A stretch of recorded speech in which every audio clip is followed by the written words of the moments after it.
Well, good evening, folks. This is Night Mike, and I'm your host, Michael Gantt. So good to have you with me in the stream tonight.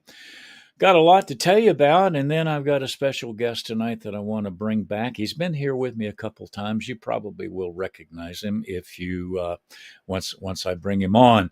But just a couple of program notes. I'm really excited about the next couple of weeks because there's some folks that I've been chasing that I finally nailed down, and they're going to be in the stream with me in just a couple of days. The first one is a fellow that I met a number of years ago at an event up in the capital of Vermont, Montpelier. His name is Cecil Polydor. Cecil is the regional director for Samaritan's Purse. He is the head of Operation Christmas Child in the Northeast. Cecil is a native of Guyana. He has taught and been educated in China. He lives now in Albany with his lovely wife, Candace, and they work with Operation Christmas Child, the shoebox people. We're in the shoebox season, and so it's time to be thinking about that. So I asked Cecil to come on and join me. He's going to be with me on Tuesday morning at 9 o'clock on November 11th. Please join me. I think you will really enjoy meeting this young man. And then after that, speaking of shoeboxes, my guest on November 13th, which is a Thursday night, is my own daughter, Robin Steyer. She's a podcaster herself. She has a program called Blooming in a Cage, a podcast for humans, I think is the subtitle. But she's also the director of our Mercy Ministries at our church, Agape Christian Fellowship. It's a very, very active ministry. And because of a lot of the things that are going on in the government, with the government shutdown, people concerned about food insecurity, Robin was just published in one of our local newspapers, an article, an op-ed piece about why we are in the place where we are. And very, very good piece with good response. And I've asked Robin to come on and talk about this whole food insecurity thing, and the fact that passing out food is way more than just handing people a bag of groceries. There's also ministry involved. And Robin runs a tight ship. She works with her mom and a great team. They were just there. I just picked up my wife there just a few minutes ago, and they were mobbed. They had a pile of people. I think right now, Robin can correct me on this later, but they are doing, they're feeding upwards of 70, 75, 80 families a week. And it's a big task. And I wanted to talk to Robin, give her the opportunity to talk about it. And then one more, on the 18th of November on Tuesday morning at 9 o'clock, my guest is going to be Beatrice Bruno. I met Beatrice at a Christian Writers Conference a few years ago. She's an amazing lady. Spent, I think, somewhere between 16, 20 years in the military. She was a drill sergeant, and now she calls herself a drill sergeant of life. She's a motivational speaker. She's a published author.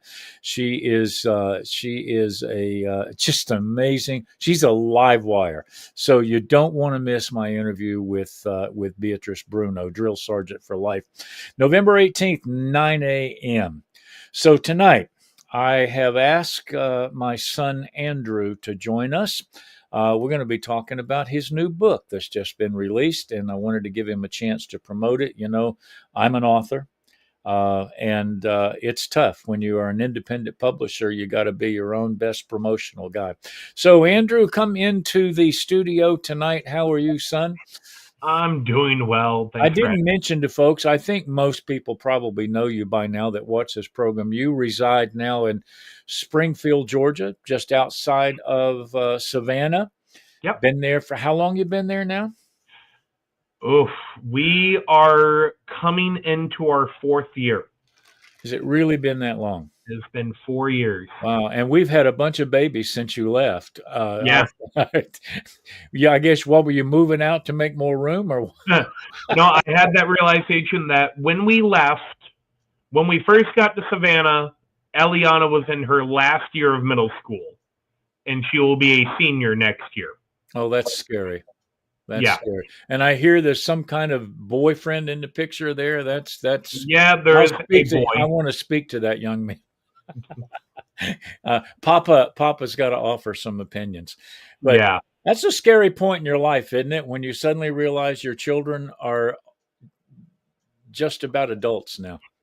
Yeah. No, Yeah. it's terrifying. She's currently working two jobs, and we're talking about college visits and moving Wow. away from home and what that's going to mean. Oh, well, let me tell you what that's like. That's terrible Yes, for it you. is. For you, it's terrible. I remember I was thinking, everybody asked me when you guys left, when Abigail went to Germany for a year, Yep. everybody kept asking me, how's Barbara dealing with it? How's Barbara dealing with it? And I would say, oh, Barbara's doing with it fine.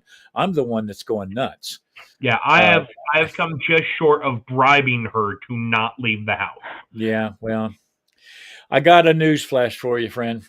Yeah, I know it's going to happen All right. inevitably. Now you are a chef. You've been in the hospitality industry for a few years now. What is it? 25, 26, something like that? Uh, 25. So I was actually just discussing it tonight.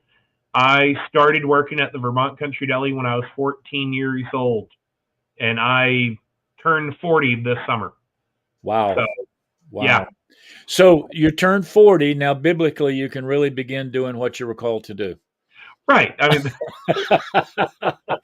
Yeah, that's far too appropriate. 40's the year the priest began to, well, they began in their 30s, but that was, the time of testing was over. Now, the last time you were on here, you were working at the Bryce Kempton Hotel in downtown Savannah, Yes. and you're not there anymore. What are you doing No, now? I'm not. So I took some time off and focused on the family and ministry and writing, and the Lord provided a job where I can do ministry and have real income. I'm now Mhm. the executive chef for Georgia Southern University. I'm now running a whole college campus dining program. Well, you're up to it. Yeah, You're you up know to what? it. It is the chef's dream. I get a decent budget to where I can do fun food. I get to pick what we have, and I don't have to work nights or weekends. I mean, or holidays. It's fantastic. Well, you know what? God provides, doesn't he? Because that's exactly what you were looking for. Yeah, Because I I know I know when you were in the hotels and you worked in several very prestigious institutions, but it wasn't very great for family life, wasn't it? no, you live Mm. there. Yeah. As I stated to my boss when I gave Mm. my notice at the Bryce, I said I have a 17-year-old at home and I have missed 15 of her 17 birthdays. Yeah. I'm not going to miss another one. Yeah. I bless God for that. I mean, and you and I have talked about it, the number of years that I was consumed with my work, and your mother raised you guys, and what a heartbreak it was when I finally woke up one day and went, I'm not doing that anymore. Yeah, Yeah. And so I'm really glad. I'm really glad you made that decision. So you're with Georgia Southern now. I knew that was coming. So and so you said the magic words, now I'm able to do ministry and work and make a living and have time at home. That's like a tailor-made opportunity, wasn't it? And it just jumped up and yeah. grabbed you. It did. It grabbed me out of necessity. We got to the point that I had to do something, and the Lord provided and gave me exactly what we needed, so that way I didn't have to sacrifice what I was doing with writing and doing Mhm. speaking and being able to be involved in church, and I'm able to have an income come in and do what I love to do. Yeah. And something that you're very good at doing, you know. I, I I like to I spend. brag about you all the time. I think you're one of the best cooks I've ever had the privilege of eating.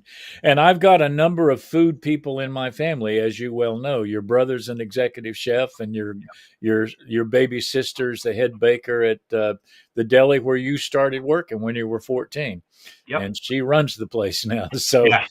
uh, I want to let's just go back a little bit. All Okay. right, but we're going to talk about your book. And by the way, folks, if you didn't know it, Andrew has just released his first book. It's called The Christmas Table: Recipes and Reflection for the Advent Season, and it's on Amazon now. You can buy it right now, and it's a good book, Andrew. Thank It's a you. good book. We're going to talk about it in a few minutes, but you said not only to me but a number of people over the years that and I guess I have to back up. All right. When your mother and I named you, we named you Andrew because Andrew was a soul winner. Mm. The apostle Andrew, Jesus met Andrew before he met Peter, and Andrew, as soon as he met Jesus, said, "I need to go get my brother Peter." Yeah. And through the New Testament, one of the reasons we picked this name through the New Testament, uh, Andrew was always bringing people to Jesus. That's the few times that we see him specifically mentioned in the New Testament. He was always bringing somebody to see Jesus, to meet him. People would come. We're looking for Jesus. Okay, I'll take you to him, kind of a thing. And so we sort of viewed Andrew as the guy who was bringing people to Jesus. And your mother talks about you when you were just a little guy. And I know it's been a while since you were a little guy, Yeah. but you'd be out in the yard because your mother ran a daycare center, and you'd be talking to the kids out in the yard about Jesus. And then that became less attractive to you, and you got pretty discouraged with the church and a lot of the things that you were seeing. And at the same time, you had people telling you you have the call of God on your life. Yep. And I wanted nothing to do with it. Now, why is that? So I know at some point my buddy Jeremy will watch this on the rewatch because he absolutely loves it when I state this because of my profession. It's hard when you know how the sausage is made. When you, I know what you mean. Maybe you better explain that. no, but growing up as a pastor's kid, it's different when you see behind the curtain and you see the toll and the sacrifice that ministry takes. When you see the hypocrisy that stands in the church that no one else knows, but because you're doing homework outside of the pastor's door most days, Mm-hmm. I knew behind the curtain. Yeah. And as you self-admitted, I stood watching my father constantly be gone to deal with other people, and I went, no, if that's what ministry is, I want none of it. Yeah. Yeah. Yeah. And then I got older and wiser and smacked around a bit and realized that it wasn't the ministry that was the problem. As anything in life, it's the people that is the problem, and not on purpose. Just they're uneducated. We only know what we know, and we don't know what we don't know until we know it. Yeah. And the issue is needing to do better once we know it. Yeah. Yeah. Yeah. So next in line happened when you went, oh, okay, maybe I'm going to stop running. I stopped running. I knew I had to do something, and I still wasn't fully invested in it. It wasn't until I had a conversation with a friend of both of ours that essentially said, crap or get off the pot. God has a calling on your life. You either need to do something with it, or he's going to give it to someone else. Yeah. And I started searching for what that was. And through more conversation, I remember it clear as day when I just kept saying, no, I don't want that. That's not right. They're not doing that right. They're not doing this right. And I had a lot of complaints about the church. And I didn't handle my complaints well, but that doesn't mean they weren't valid complaints. And I was finally asked, what is your problem? And all I could come up with, they don't do it right. They don't do it right. And I was told, and this is such a true statement, when you find the source of your complaint with the church, with the gospel, with society, that's where you're going to find your ministry. Because once you figure out what the problem is, if you analyze it long enough, you're going to understand at least some kind of solution. Maybe not the solution, but you're going to understand part of it. And through study and prayer, it finally kind of clicked on the church doesn't know what hospitality is. We don't get it. We think it's cake and coffee after service. We think it's having community events, but not inviting the community to it. Yeah. And if we do it, if the community shows up, the church goes off in their cliques and treats the community meal like it's a soup kitchen line, and they're just someone we're helping. And that's not how the church is meant to act. You commented it, Andrew went and brought people to Jesus. And when he brought them, they built a relationship. That's what hospitality is. It's building a relationship, building doorways, so that way people can have true connection. Yeah. Yeah. And interact and have a place to heal, have a place to learn. It's not a place where we go sing 4 songs, hear a sermon that's going to make us feel better about it, and then drop a couple dimes in the plate to give to Africa because now I'm doing my part. Yeah. Yeah. No, you actually have to be boots on the ground Mm-hmm. and have your heart in it. And if we're just tossing pennies in a plate and asking for pennies, that's not what it's about. So from my place, having done this for a couple of years, one of the things that we always struggle with, and I don't know. Well, as a matter of fact, I was at our mutual friend Josephus Church this past Sunday, and they were doing a special event for Pastors Appreciation Month, and asked me to come and speak. And a couple of points that I made, and that play right into where your concerns have been, was the pastor is not your employee. Right. He's not the hired help. And I made a point of it. If you are truly serving God in the midst of the church, your boss is the one who sits on the throne, not the one who sits in the pew.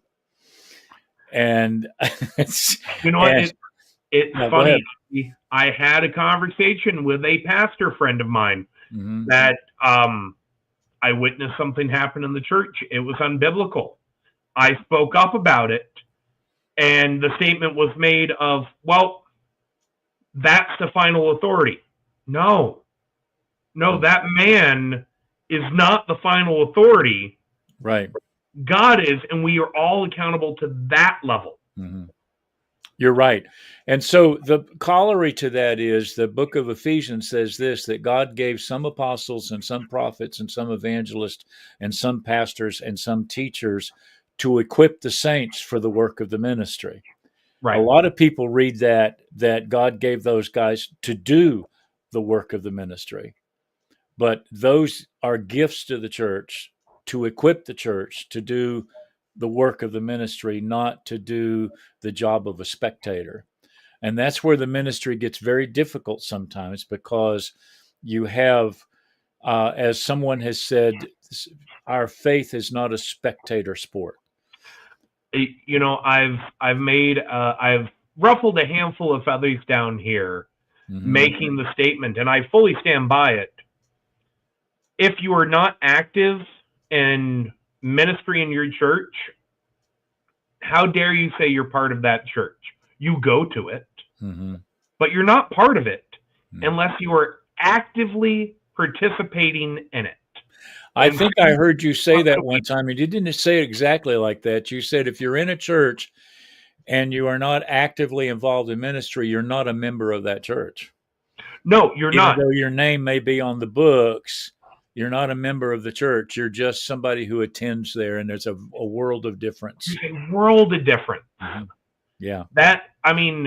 Just because you walk into McDonald's, it does not make you a hamburger, no matter how much you may want to be. It also doesn't make you a member of the staff.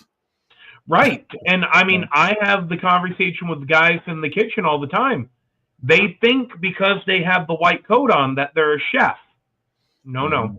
Mm-hmm. No, no, no, no, no. Yeah, right. That's not what makes you a chef. Yeah, right. You can actually cook. You can, yeah, you may be able to cook, Mm-hmm. but you actually have to put in all the rest of the work. Yeah. Just showing up in a white coat doesn't make you a chef Yeah. any more than showing up sitting in a pew makes you a member of a church. I had a fellow say to me one time, Andrew, he said, it must be great getting paid for what you love to do. And I said, I'm not sure I understand what you're saying. He said, well, you get paid to preach. I said, no, I don't. I don't get paid to preach. I get paid to do all the things I wouldn't do if they didn't pay me. Right. Preaching is not one of those things. Preaching is what I was called to do. I am incurable when it comes to preaching. I have driven truck coast to coast so I could afford to feed you guys and preach. But there's the difference in being an employee and being called of God. Right. And these, and I don't want to harp on it too bad, but these churches that, like you said, treat their pastor like the hired help, treat them like an employee. Mm-hmm. No. Yeah.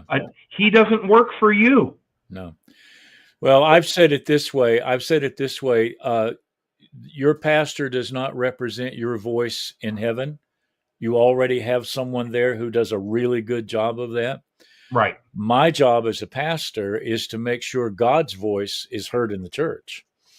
And that's, we get it. Well, the consumer idea of the church life has turned a lot of things on its head. Yeah. Yeah. And that's why I am more and more, and I'm playing with this some in some writing that I'm currently doing Mm-hmm. that we won't harp on. Yeah. But just referring to the church as his table. It's not his place of employment. It's not even his house. It is where we come to meet and dine and build a relationship. You know, my new favorite singer, gospel singer right now is Zach Williams. Yeah. And he has at least 3 songs in which he talks about, come on, sit down at the table. There's a place for you. Yep. Come on in. The door is open. And I absolutely love his music. I would have said some time ago, that's not my style of music. But I listened to a couple of songs that he did, and I said, he had me hooked. I said, I said to Barbara, I said, he's a great performer, but he is an amazing songwriter. And he uses that concept of the table. And if you think about, look at the shepherd's psalm, Psalm 23. He prepares a table for me in the presence of mine enemies. So that's and I know that you write about that a lot. You were going to say something. I want to go ahead. I was going to say it's funny. The end goal for Christians is to sit at the table during the marriage supper of the Lamb. Yeah. Yeah. I mean, literally, that is the end of the book, is sitting down for supper. Yeah. Yeah.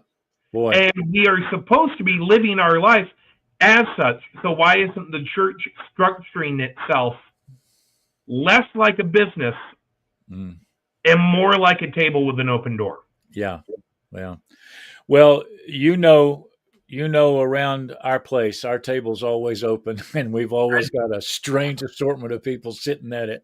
Without a doubt. I will tell you, over the years, Andrew, one of the things that I think has been one of the greatest wounds for me with regard to the church is the number of people who have come to our church over the years who said, I moved into town. I was new into town. I tried several churches. I was going to this church, and one of the deacons came to me and said, you would be happier down the street.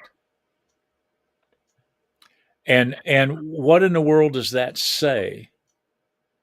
And well, first of all, it was a true statement.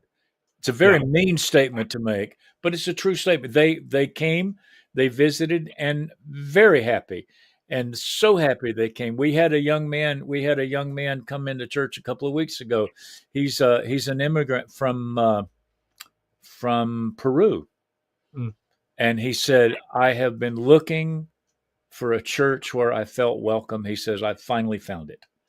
No, and you know what? Here's the difference. And you being a good country boy from the South, you're going to understand this. Yeah. Let's be honest. Where are you going to get better food at? The country club with the membership or at the barbecue?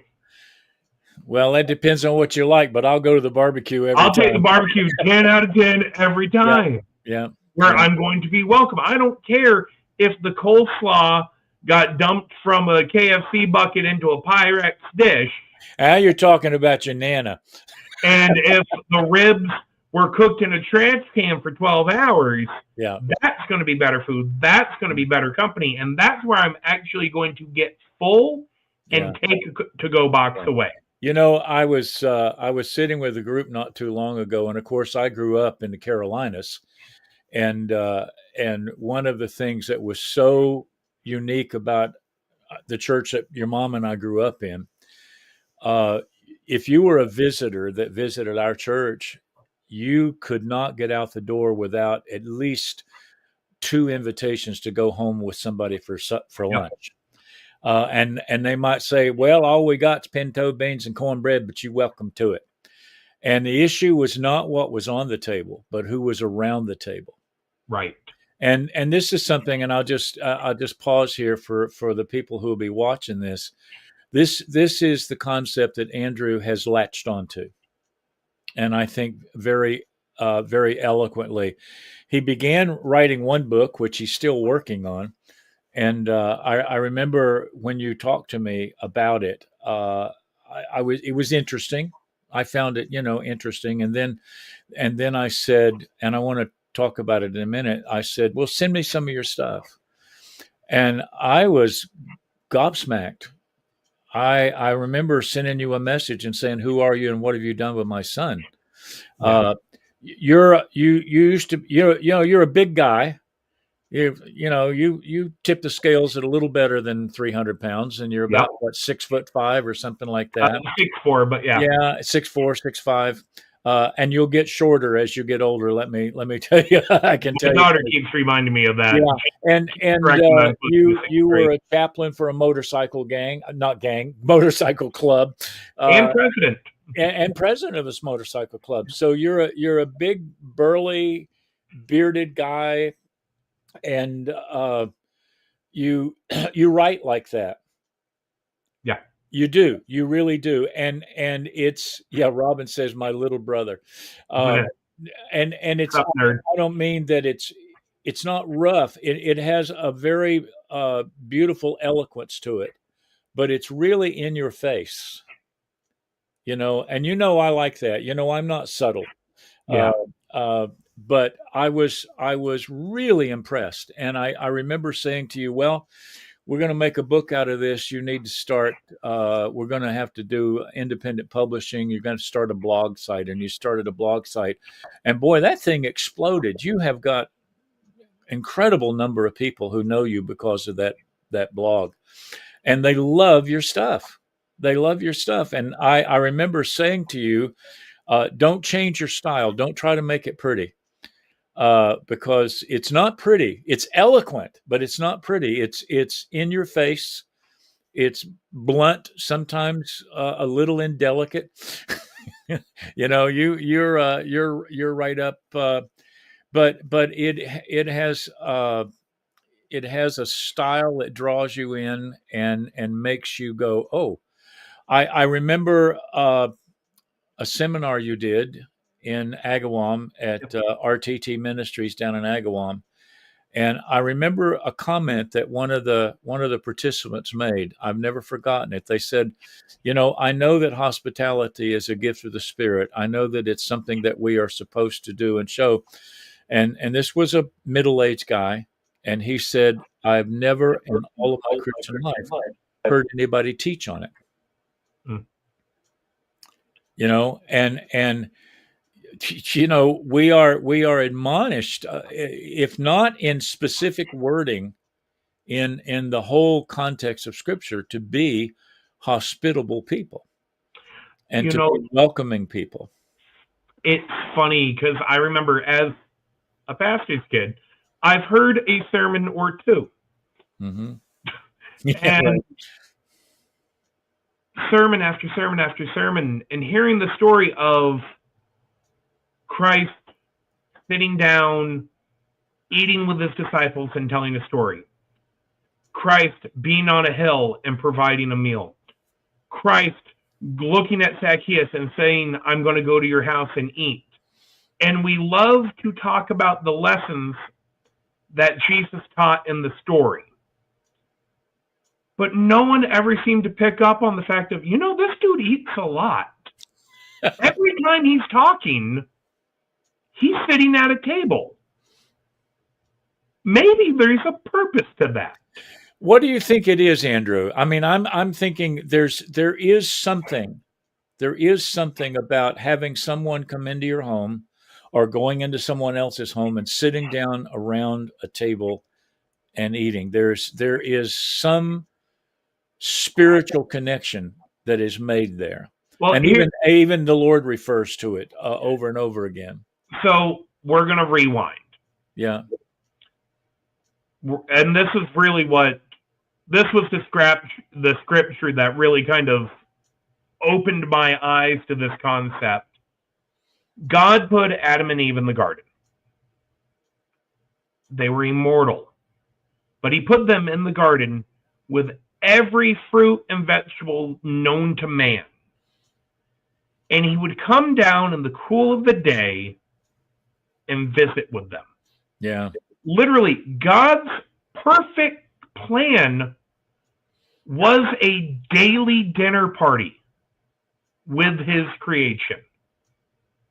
It is in our spiritual DNA to openly converse with our Maker around a meal, mm-hmm. and converse with each other and get to know each other.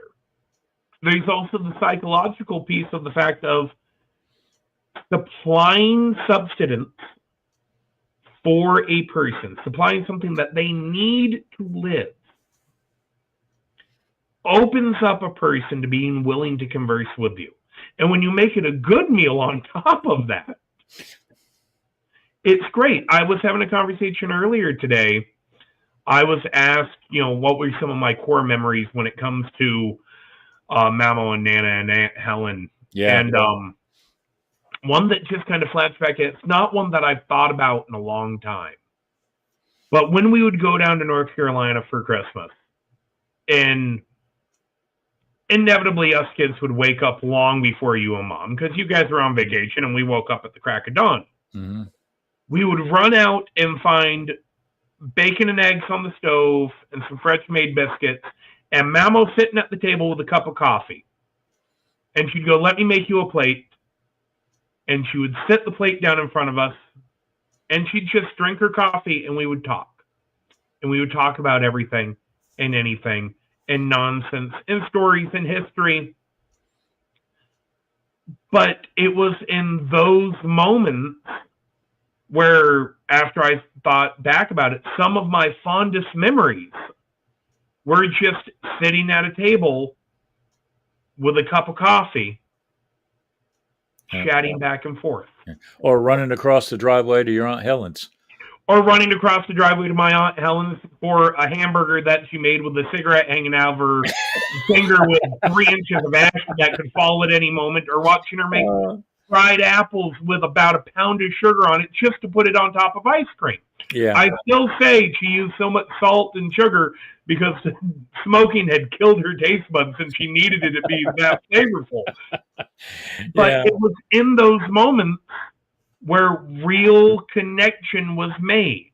Yeah. And yet, the church has bought into this theory that if we come, we sit down, we look at a guy stand behind a podium, that's where we're going to build our relationship. No, you're right. It's in the moments before church. Yeah. It's in the minutes after church. When you look at the church in Acts 2, it wasn't the teaching. They did life together. They learned through example. It states that they follow the teachings of the disciples, and it was, but the teachings weren't just their words. It was the lessons that they learned while they were sharing bread. I think it's interesting in Acts chapter 4, Andrew, that it says, it kind of outlines the program of the church. It says they gave them steadfastly to the apostles' teaching. And the second one in the list is fellowship. Yep. And it came before communion and prayer. That I don't know that God listed them necessarily in the order of importance, but I think it's significant that fellowship was a huge part of the life of that church. And they were all they had. I mean, they were living in very, very dangerous circumstances. They were being hunted. They were being persecuted. They were being abused. And so all they had was one another. And I can only imagine, and I've dealt with this and even more since you've really sort of awakened this in all of us, to say to people, what happens if we can't come here and join as a group anymore? And looking over the last couple of weeks, that's a greater reality now than it's ever been before, that we may be facing the ultimate criminalization of Christianity in the United States of America. How do you get fed? How do you grow spiritually? Who is going to teach your children? You know what? It's funny, and people don't latch onto this. It says, don't forsake the gathering of the saints. It doesn't say don't forsake the saints' Bible study. Yeah. The gathering. No scripture has to be written. Come together, have a conversation. Yeah. Get to know each other. Work through your spiritual questions with each other. Yes, have the Bible as the canon for it. But turning around and reading a scripture from the King James Bible has never given anyone a straight answer right off the bat. Yeah. Well, it's interesting, and this for many, many years, particularly early in my ministry, before you were born, but afterwards as well. One of the things that I did, I had a youth choir, and I traveled all over the country with them. And I would tell people that some of my most effective ministry and the building of relationships was on long bus trips. Yep. Where we would be going between concerts, and I didn't sit in my seat and just go. I spent all that. I would have 45 kids on this bus, and in a 7-hour drive or 8-hour drive over each day for several days, I spent more quality time with those kids, and huge numbers of them are still walking with the Lord now, and we have great relationships because of those long bus trips.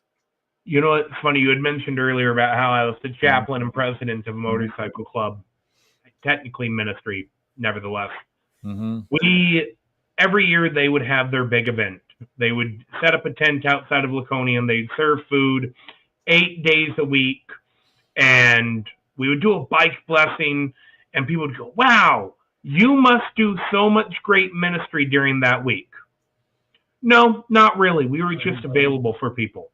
Our ministry happened when we would go to their clubhouse and sit at their bar drinking our Diet Coke while they hammered back beers and had real conversation. Hey, why aren't you drinking? Oh, well, we don't believe it's right to be drinking in front of people that may have an issue with it. We don't want to be a stumbling block, and we don't want to do that for you guys.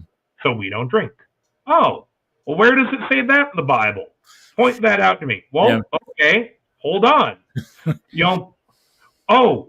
What's going on? You seem down. My brother got pinched. He just got put away for 10 years. Oh, is there anything we can do? Can we pray for you? Does he need someone to go visit him? Yeah. Those were the moments when we actually did our ministry, was when we sat down and, get this, built a relationship with these guys. And allowed ourselves to be open to help them. We didn't preach at them. We were just there. Well, the Word of God can be presented in a number of different venues. All right, I want to take a minute. Look what I got in my hand. Oh, uh, you got a real copy. I got a real copy. You don't even have one of these I yet, don't do even have one of those yet. you? Well, I was Johnny on the spot. I got busy, and I know you've got some coming. You've Yeah. got a couple of book signings coming over. Tell us about the Christmas table. What just I have a few questions about it that I want to bring up, but tell us about this book. Why'd you write it? And what is unique about it? So why? Really, I was thinking about blogs. I tried to plan mine a couple months out, Mm-hmm. and plot out where I'm going and what I'm going to be doing. Mm-hmm. And I started thinking about the holidays. And last year, when I got to the holidays, I wrote about the hospitality that is seen in the Exodus from Egypt and how living in the wilderness correlated to the Gospel in Luke and the cross. Right. And they were some of my favorite pieces to write. So I started thinking, what am I going to do this year? Come December, I'm going to be just barely getting out of Second Samuel. I don't know what correlations I'm going to be able to draw to the holidays for that, but I want to Right. do something holiday themed. So I started working on a couple pieces, just speaking about the hospitality in the Advent season. Because let's be honest, it's a lesson that the world needs to hear.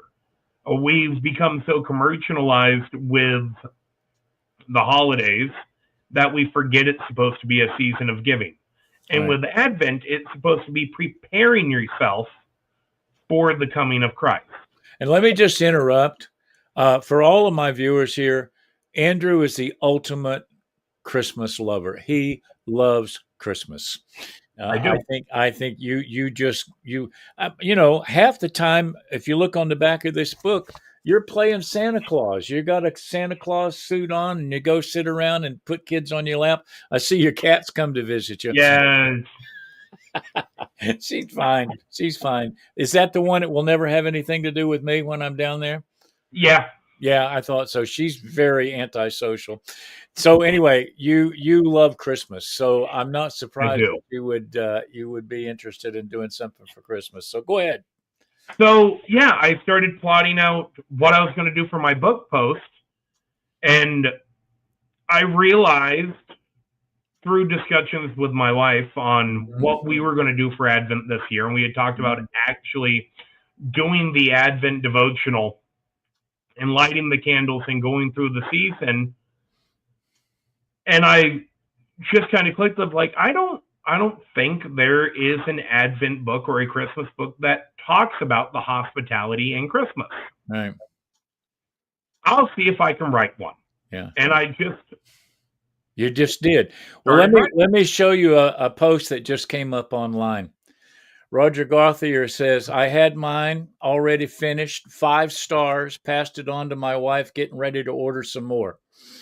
Thank you, Roger. Please go on Amazon, leave a review. Leave That that helps. review, man. Leave that review. People, the algorithm on Amazon works through reviews and stars. I Yeah. actually got notice. Now, granted, it's not a huge accomplishment, but at the moment, I am nearing the top 100 for Christmas books on Amazon right Get now. out. When I checked today, I was 138. So I've almost hit the top 100 for Christmas books. Wow. It's And too bad. I'm It's too a bad I hundred. didn't get you connected with my friend Bill Watkins. He works for a company that big their big thing for publishing is publishing devotionals. Yeah, and I'm 168 for devotionals on Amazon. Impressive. So tell us about this book. It's so every day there's 25 devotionals in here, one for starting on December 1st. Yes. Yeah. So there are 25 devotionals, one for each day of the Advent season. It doesn't directly follow Advent because Advent technically starts on the first Sunday in December. Mhm. Um, So sometimes takes 25 days, sometimes takes 23, but I did one for each day in December. It works perfectly. It works out nice. That way you can use it year after year. 25 devotionals that goes through the Christmas story, not only looking at the Gospel of Luke, but looking at Isaiah, looking at Hebrews, connecting a lot of different dots. Mm-hmm. And then along with each devotional, I added a personal story, personal Christmas memory that is tied to a specific recipe. I am a chef at heart, and I've always said I was going to do a cookbook. This isn't quite a cookbook, but it is a recipe book, and I have a lot of family recipes that are near and dear to my heart. Yeah. I was surprised by the fruitcake one. You know, fruitcake, when done right, is quite good. I don't think I've ever had one then that's done right. However, that brick that used to magically appear at Grandmother Hempill's house on Christmas Eve was not one of those. You know, your second cousin Gary, lives near where the Claxton fruitcakes are made. Oh, good Lord.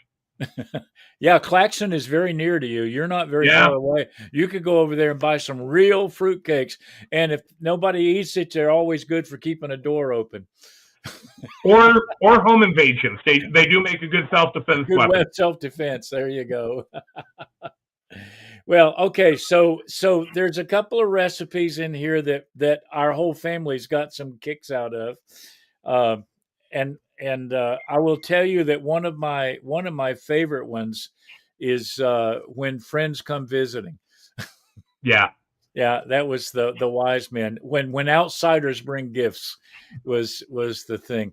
But which one was it where you had Nana's biscuits? You were pretty brutal to your grandmother here.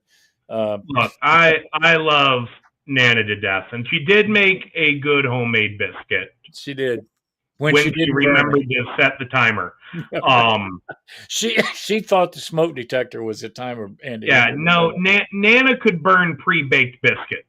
I mean, let's be honest here. By the way, for those who don't know it, Nana is my mother. Mama is my wife's mother. Aunt Helen would be my wife's aunt. Yeah. So you have recipes from all of those people in there. I was just looking. I do. Aunt Helen's cherry yum yum. And yeah, I've got Margaret. Your sister also. Your sister's got one in here. Her crunchy my sister Bean's oyster crackers. Yep, those are great. I like your Christmas Eve one too. Go Chinese.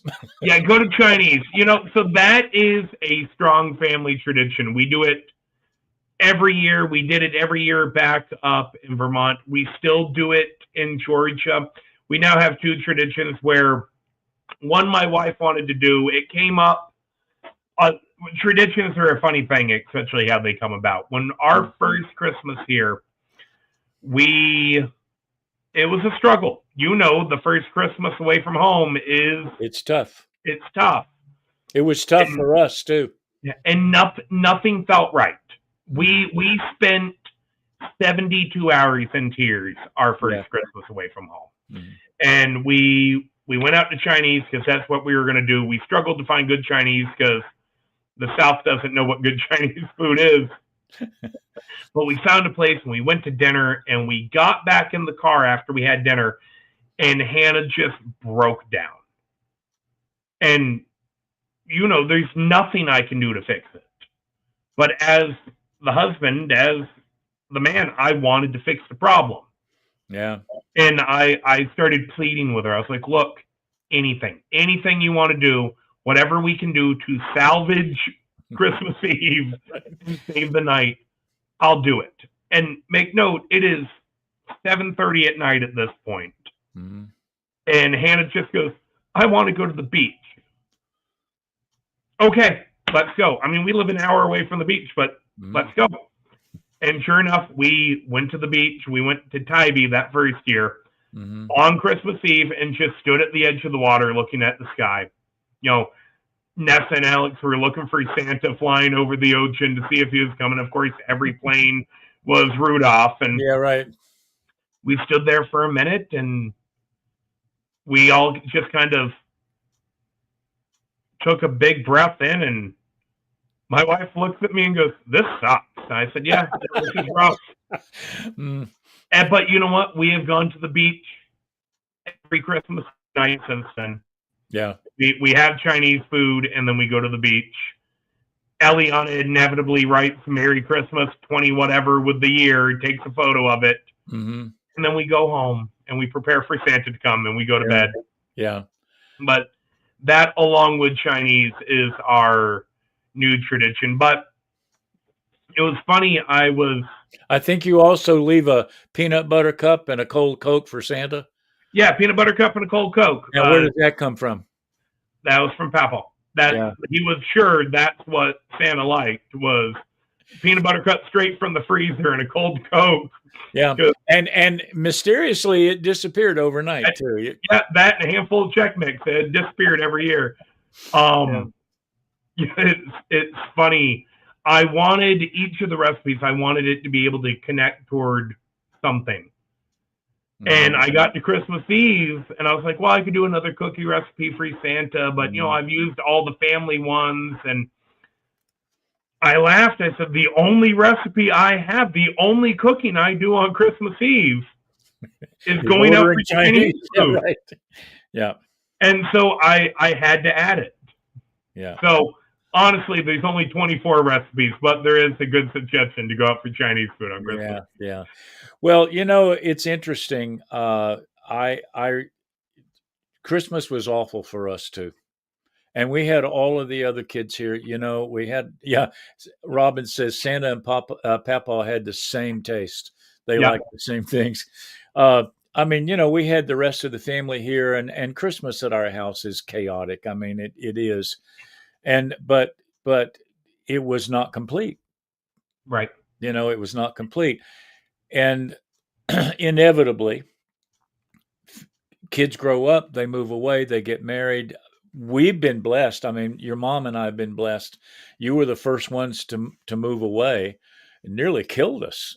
I mean, I still missed you. Every Christmas Eve when we get together and have a family gathering, we always put FaceTime up and have you guys come on FaceTime. It just helps a little bit.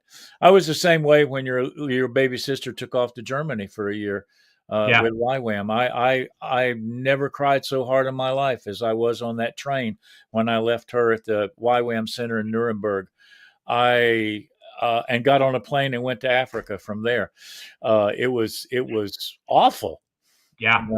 Family is so very, very important. But now here's the thing.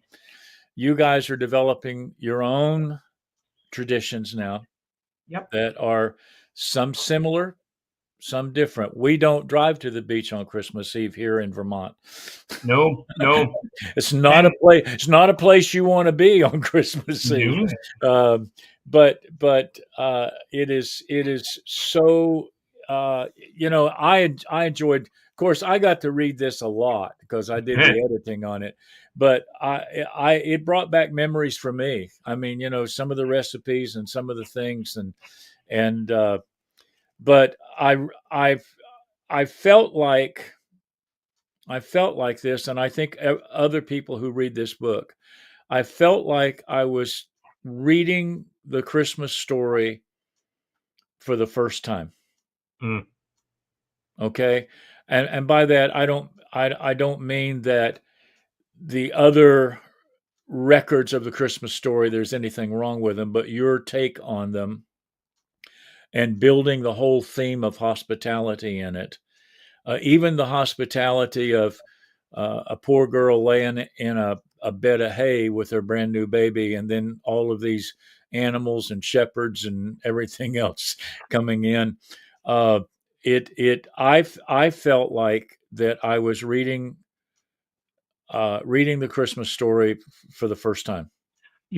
Probably as much as I loved writing about the shepherds, the one I enjoyed writing the most was talking about the innkeeper. The innkeeper is always framed as the villain in the Christmas story. Of, oh, no room.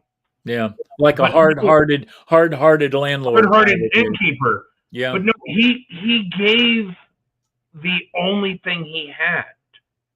Yeah. I mean, it's funny we love the Christmas myth of the little drummer boy, and all he had was Yeah. a song that he could play on his drum. Really, the little drummer boy is the innkeeper. The only thing he could give was a cave with a bed of hay Yeah. Yeah. that he could have kept for his animals because they could have easily stolen the animals. They could have been robbers.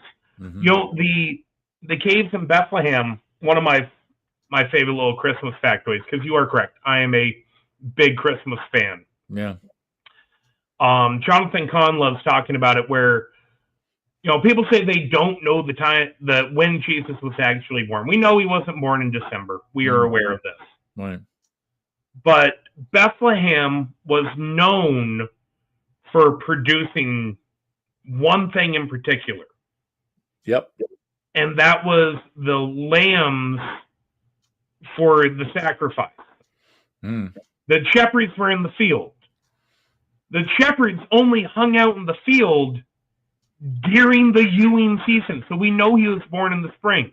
Those caves, those mangers, were carved out of stone, and that is where the new baby lambs for sacrifice were laid to be protected. Mm-hmm. So the picture that paints of Christ going to the cross is a sermon in itself.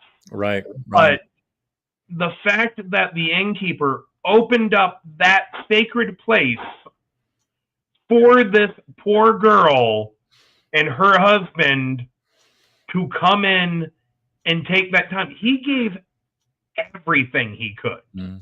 Yeah. And yet we still paint him as the villain. And so often people in need do that. We see people who give what they can, and there's always someone that pops up and says, well, it's not enough. No, if you're giving everything you can, it's enough. It's all that's required of you. Is all that's required is give what you can. It is, and the whole wrapping the child in swaddling clothes. The reality of that, and I think the other thing, Andrew, about that whole birthing scene was that the Lord of Glory was not afforded. I mean, if a king had come into Bethlehem that night and demanded a room, he would have gotten it. Right. No matter who they had to kick out on the streets, he would have and he would have gotten the best room in town. And yet the King of Kings came and was birthed among lambs and cows and whatever else was in that cave there. So telling when it talks about in the book of Philippians that he emptied himself of all of his glory. He poured himself out into human flesh and came with nothing. It's funny. I touch on this in the book. I wrote about it more extensively last year. One of my other favorite little factoids on it was when he came to Bethlehem, the first people he told that his birth got announced to were the shepherds. The lowest class of people you could imagine. They raised the sacrifices, but they weren't allowed in the temple because they were unclean. Yeah. They couldn't even go sacrifice what they were good enough to raise. Yeah. And yet the people who never got to go worship because they were unclean, those were the people that he opened up his door to and said, no, you can come worship me in person. Yeah. He gave them an honor that no Pharisee ever got while they were being told, no, you can't come in here. Wow. And that is what I hope people will be able to read the book and really model in this Christmas season. Open your door to the people that everyone else is looking at and going, nope, not you. Yeah. Yeah. All right, listen, we are out of time, but this has been absolutely fascinating. Of course, I always love talking to you. This is a very special conversation, and I hope a lot of people, in addition to those who are listening live, will go back and listen to it later. But also want to remind you folks, you can get Andrew's book on Amazon right away. I think mine came within 3 days, and that's about the delivery time delivering from them. It's 19.99. It's worth every penny and more. It's a very special book, and I am not just saying that because my son wrote it.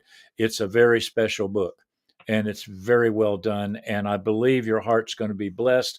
If Roger Gauthier is any indication, uh, I don't know much about your taste, though, Roger, because in one hand you talk about what a great book it is, and then on another comment you say I love fruitcake. So I'm not sure. I'm telling you, good fruitcake is good, All right. especially if you've got enough rum soaking into it. It makes it better with every bite. All righty. Every bite gets a little bit better, huh? A little bit Okay. better. All right. Listen, I'm not even going to do any fancy exit tonight. We're over time. Andrew, thank you.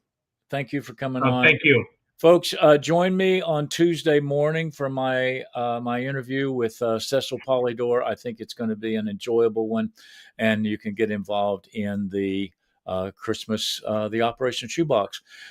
Pick it up, the Christmas table, recipes and reflections for the Advent season. And Thanks, leave a Andrew. review. Yeah, and leave a good review. Leave All a right. review. Good night, son. Good night, Good night. everybody.